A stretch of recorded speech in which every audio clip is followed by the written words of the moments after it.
ይህ በ24 ዜና ነው። አሜሪካዊው ካርዲናል ሮበርት ፍራንሲስ ሊዮ 14ኛ ርዕሰ ሊቃነ ጳጳስ ሆነዋል። ካርዲናል ሮበርት ፍራንሲስ 267ኛ ርዕሰ ሊቃነ ጳጳስ ሆነው የተመረጡ ሲሆን ሊዮ 14ኛው የሚል ስያሜ ተሰጥቷቸዋል። ይህም ጳጳሱ በርዕሰ ሊቃነ ጳጳሳት የምርጫ ታሪክ የመጀመሪያው አሜሪካዊ ዜግነት ያላቸው ጳጳስ ሆነው ተመርጠዋል።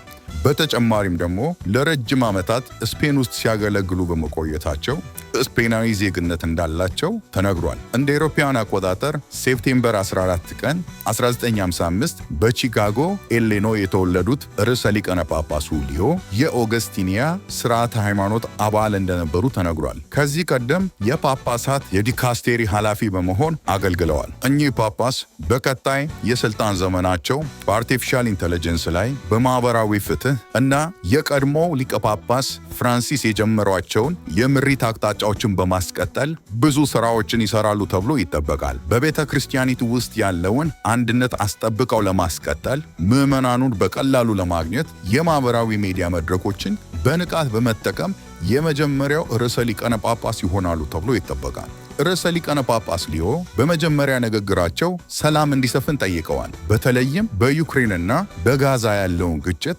በመጥቀስ በነጻነት የመናገር አስፈላጊነትን ተናግረዋል። በስተመጨረሻም ሊዮ 14ኛው ርዕሰ ሊቃነ ጳጳስ የእግር ኳስ አፍቃሪ እንደሆኑ ተነግረዋል። የጣሊያን ክለብ የሆነውን ሮማን እንደሚደግፉ ተነግሯል። ከእግር ኳስ ባሻገር የቺካጎ ዋይት ሶክስ ሜጀር ሊግ ቤዝቦል ቡድን ደጋፊ መሆናቸው ይታወቃል። እንዲሁም ደግሞ ከፍተኛ የቴኒስ ተጫዋች መሆናቸው ተዘግቧል።